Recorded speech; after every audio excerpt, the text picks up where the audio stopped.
Hello, and welcome to Sleepy Echoes. Tonight, we go back to a place where mirrors shimmered by candlelight, where whispers echoed through gold-covered halls, and history held its breath. Tonight, we walk through the Palace of Versailles, on the edge of change. The year is 1789, but no one knows what's coming. Not yet. So take a slow breath. Let your thoughts settle. Close your eyes if you'd like, and imagine silk against stone, the smell of wax and perfume, and a sky slowly darkening above the gilded rooftops. The palace is vast. It stretches like a city, but hushed. The gardens are quiet. The fountains have stopped for the evening. Just a breeze now. Just the sound of trees rustling gently. Inside, light spills from windows, but only in certain rooms. It's not a grand ball tonight, not a feast. Just another evening in the court of King Louis XVI. We begin not with the king, but with someone else, a chambermaid. Her name is Eloise. She is 23. She has been here since she was 16. She knows the sound of the Queen's heels on the floor. She knows how to fold lace without creasing it. She knows which candle wax leaves stains. She knows when to speak and when not to. Eloise moves quietly through the outer corridor of the Queen's private chambers. She holds a silver tray, a small cup of orange water, a folded linen, 2 slips of paper with notes written in delicate handwriting. The Queen is inside, not yet asleep, but tired. It's been a long day. Meetings, appearances. The Dauphin cried at midday. A necklace broke. A letter arrived, unsigned, but heavy with meaning. But Eloise doesn't ask. She only bows slightly and waits. The Queen nods. She takes the cup with a soft thank you. She doesn't say much else. Her dress has already been removed. She wears a silk robe now, her hair unpinned, falling over one shoulder. Outside, down the long marble corridor, a clock chimes once. It's late, but time in Versailles does not move like time elsewhere. In another part of the palace, a nobleman walks alone. He's not young anymore. He's forgotten by most, but he still has a room here. Still wears the powdered wig, still bows when he passes mirrors. He walks slowly. His cane taps against the marble. His thoughts drift. He remembers a time when the palace was full of music. Now it is full of whispers. He pauses by a window, looks out at the gardens. He sees the tops of trees, dark and still. Somewhere beyond them, past the gates, past the lanterns, the town waits. The people wait, but he does not think of them. He sighs, continues walking. He'll write in his journal tonight. He always does. He'll describe the silence, the weight of it. Elsewhere, a kitchen hand leans against a wall, eyes closed. He's not sleeping, just listening. The sounds of copper pans cooling, the distant clink of glass being carried upstairs, the faintest music from a harpsichord still playing in one of the salons. He imagines what it must be like to be in those rooms, to wear the shoes he's scrubbed, to eat the food he carries, but only for a moment. He opens his eyes. He's needed soon. The night desserts are almost ready to go out. Honey, almonds, preserved cherries. Carefully arranged, never too much, never too little. Versailles is a place of precision, of rituals, of roles. Even now, with tensions growing, with rumors floating in from Paris, no one here breaks routine. A footman stands by the Queen's door. He does not blink often. He does not speak. His uniform is perfect. He's held this post for 6 years. He's heard things he will never repeat. Tonight, he hears quiet laughter from inside the chamber. The Queen is speaking softly to one of her ladies in waiting. The sound is light. Earlier that day, a note was slipped under a door. A servant read it, then burned it. It spoke of bread, of crowds, of shouting. But not here. Here, the tapestries still hang, undisturbed. The perfume still lingers in the halls. The palace floats in its own time. Near the edge of the gardens, a small chamber holds a desk.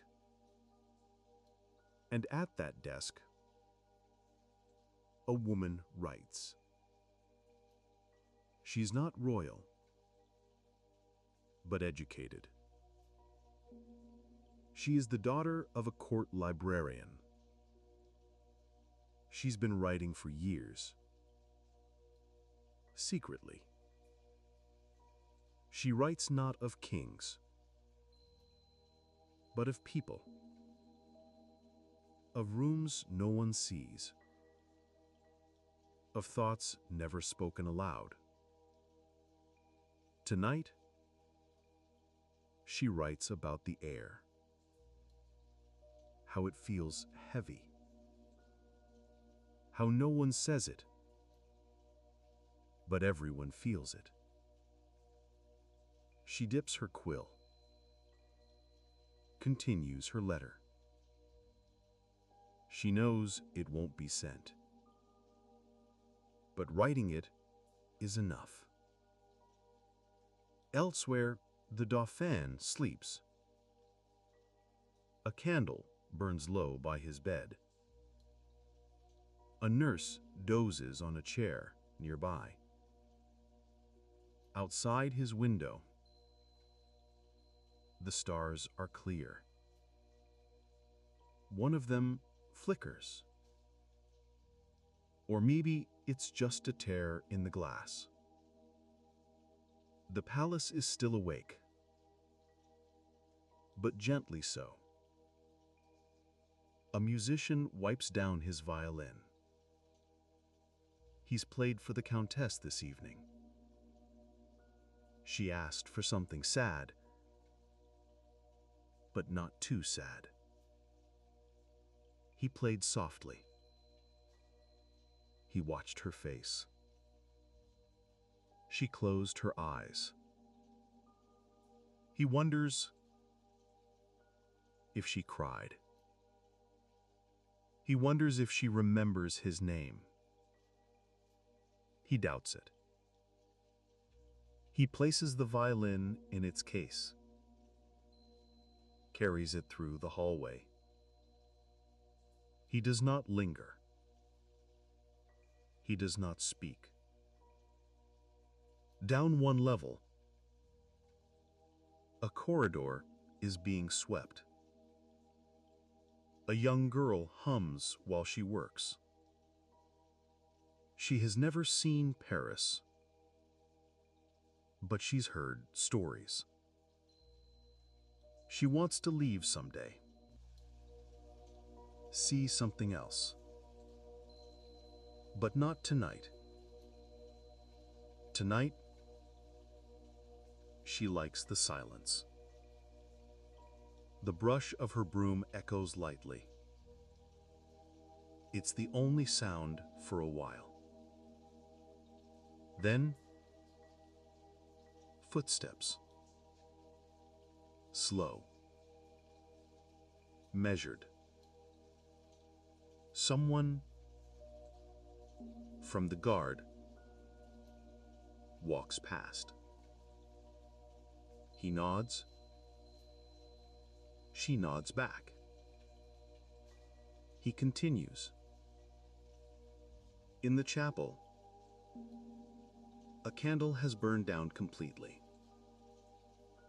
Its wax pooled, hardened. A priest kneels nearby, whispering a prayer.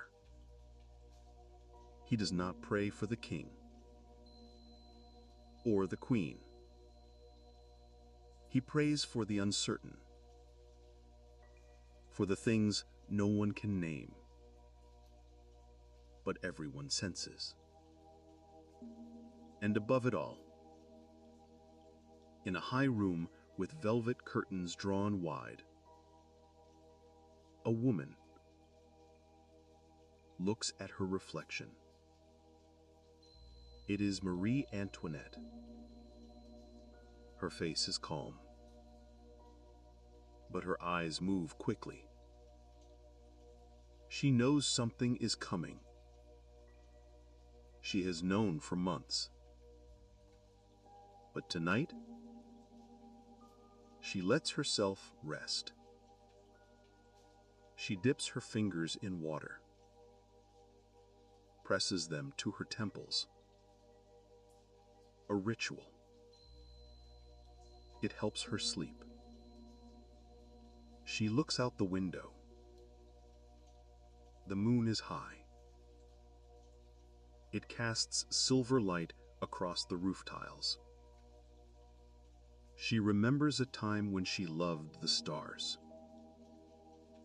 when they felt like hope. Now, they feel like watchers. Still, she does not cry. Not tonight.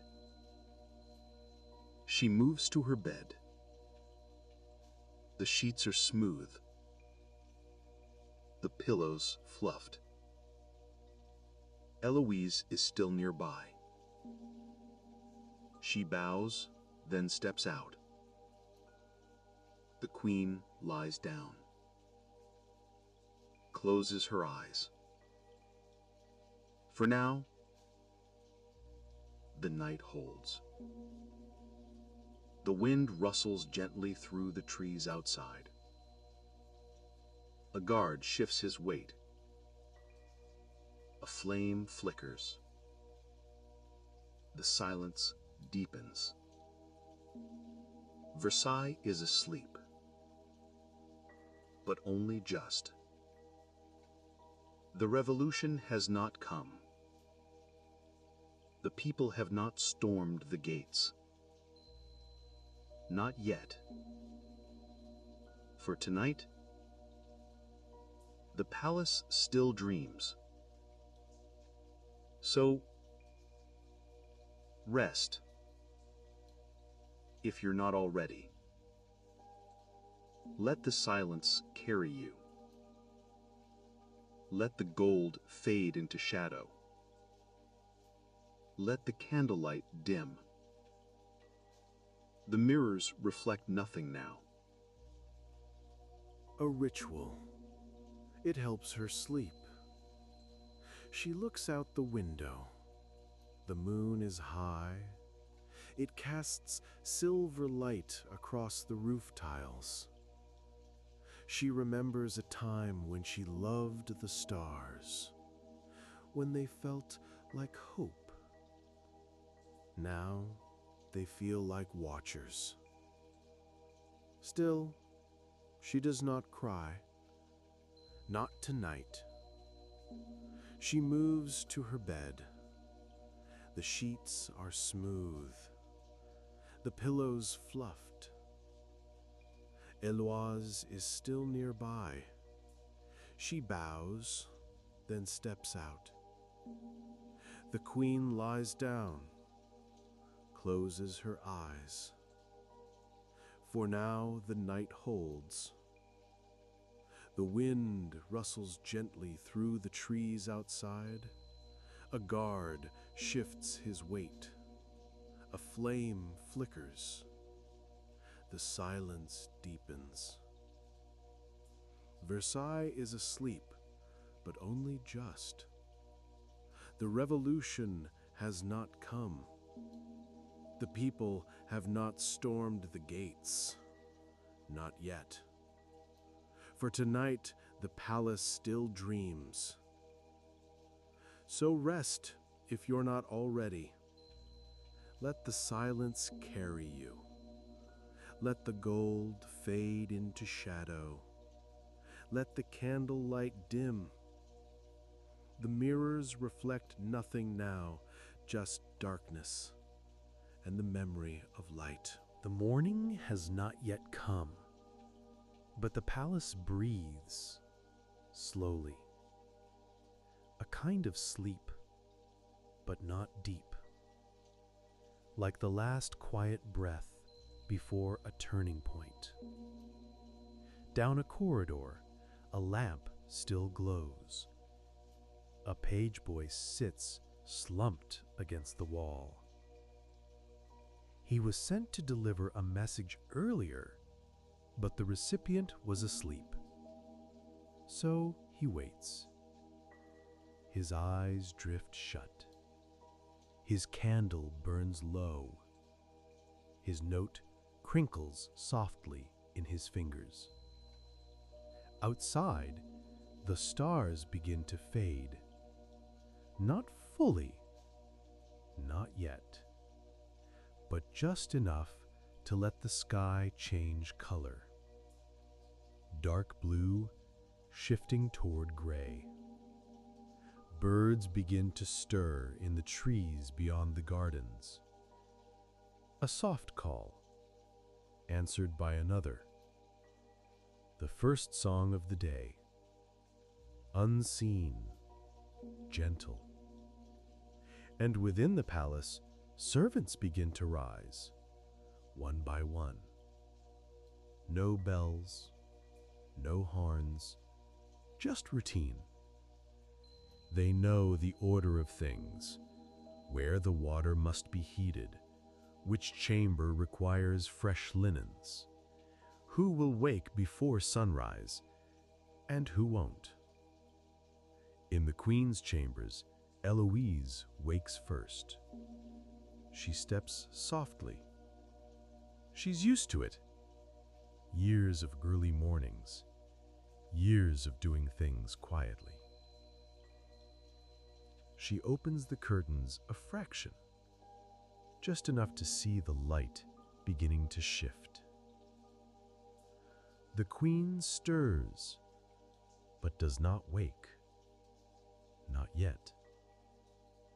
Elsewhere, in a smaller bedroom, a tutor prepares his notes. Today's lesson for the young princess will include Latin. She dislikes Latin, but he will teach it anyway. He wonders if his job will exist next year.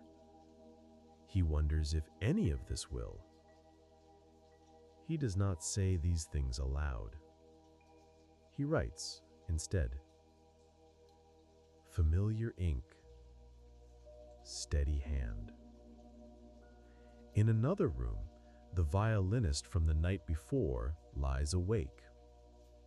He didn't sleep much. He dreams often of his home. It's not far from Paris.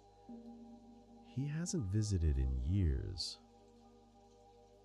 He rolls onto his side, looks at the ceiling. The candle stub near his bed is cold. He forgot to light it. He hums a few notes. Soft. Barely sound. A melody from a simpler time. Outside, the garden dew forms on the hedges. The statues stand unchanged, but the shadows shift. A gardener walks the path with a small lamp. He touches one leaf, gently brushes it clean. No one will see this today, but he does it anyway. There is pride in the unseen, in the small tasks, even now. Far away from the palace, the people are awake too. The baker shapes his bread. The market begins to stir. But here, time holds. Just a little longer. A chamber musician passes through the hallway. He nods at a guard. They do not speak. He carries his sheet music close. Today, he plays in the drawing room. Something light. Something charming. He knows which pieces the queen prefers. He plays them carefully. Not for applause, but because it is expected. In the library, a young woman shelves a book. She runs her hand across the spine. It's French poetry. She read it as a girl. Now she files it away. Outside, clouds begin to gather. Thin, high ones. Not yet rain, just change. A seamstress threads a needle. The queen's gown for the afternoon must be repaired. A small tear near the hem. No one noticed it, except her. She sews quietly. The fabric smooth beneath her fingers. Someone knocks gently on the door. It's Eloise. She brings tea and a letter, unsealed. The seamstress reads it quickly. Her eyes widen just slightly. Then she folds it, places it under a book.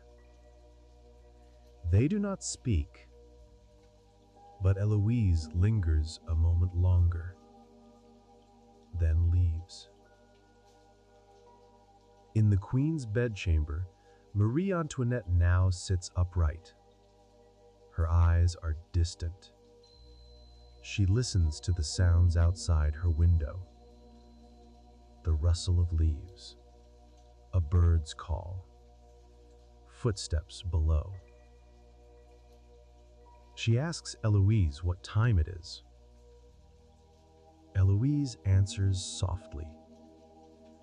The queen nods. She looks at her reflection again. The mirror shows more than her face. It shows time. Not aging, but knowing. She knows what has been written about her. She's read the pamphlets, the cruel cartoons, but she stays silent. She reaches for a letter on her table, unfolds it, reads. It's not political, not official, just a note from her brother, far away. He tells her to be careful, to stay calm, to trust no one. She folds it again, places it under a book. She stands, and the day begins. Her hair is brushed, her dress selected, jewels laid out. The ritual is practiced. Nothing is rushed. And in another room, a servant boy ties his shoes. He has one task today: deliver a message across the palace. He hopes he won't get lost again. He carries the note tightly in his fist. It's not sealed, but he doesn't read it. He knows better. In the Hall of Mirrors, cleaners dust the glass. Each panel, each candle holder. The mirrors are tall, heavy. They reflect the whole room. But today, no one looks directly at them. Later, there will be visitors. Foreign nobles, minor royalty. They will walk slowly, admire the ceilings, smile politely. But not now. Now, it's only dust. The Dauphin plays quietly in his nursery. A toy horse. A wooden sword. He doesn't understand what's coming. He only knows that the Queen holds him tighter than before, and that the guards look more serious lately. He doesn't ask. He laughs when the toy cart tips over, then writes it again. In a quiet corner of the palace, a woman writes. Again. It's the same woman as the night before, the daughter of the librarian. She watches the light move across the floor. She dips her pen. She writes, Today, the palace feels heavy. Not sad, not loud, just heavy. She doesn't know who will read this, but she writes it anyway. In the salon, the musicians begin to gather. They tune instruments, adjust cuffs, prepare. The Queen enters soon after.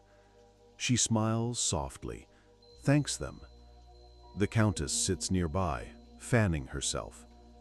Outside, beyond the gates of Versailles, the streets are noisier. But here, the music begins. And for a little while, it fills the halls. Harpsichord, flute, soft voices. Marie Antoinette closes her eyes. She lets the sound wash over her. She doesn't speak, not during the music. A storm gathers far away, still hours from here. But the air is different. One of the musicians notices. His fingers tremble slightly on the strings, but he keeps playing. The clock ticks. Another hour passes. In the kitchens, the evening meal is prepared. A roast, some vegetables, light pastries. Not extravagant. Not tonight. The king eats in silence, his eyes fixed on something no one else can see. Later, in his chamber, he reads a letter.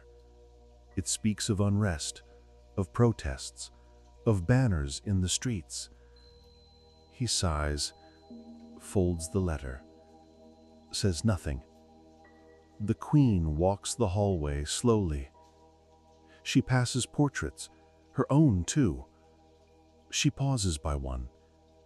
She looks different in the painting, more certain, more still. She touches the edge of the frame and moves on. The light fades again. Day begins to turn. Candles are lit, curtains drawn, rooms quieted. The violinist plays once more, a soft song, almost a lullaby. And the palace, as large as it is, feels small. Marie Antoinette sits by the window. She holds a letter. She doesn't read it this time. She just holds it. She looks out across the gardens, then up at the sky. It's turning deep blue now. The first star appears, and she breathes in slowly. The palace will sleep again tonight, just like the night before. But something has shifted. The quiet is deeper, the knowing heavier. She closes her eyes, and the story ends, not with a bang, but with breath. Just another quiet evening in a world about to change. You are here, now, not in the past, but near it. Rest in this moment. Let it hold you. Sleep now. You are safe.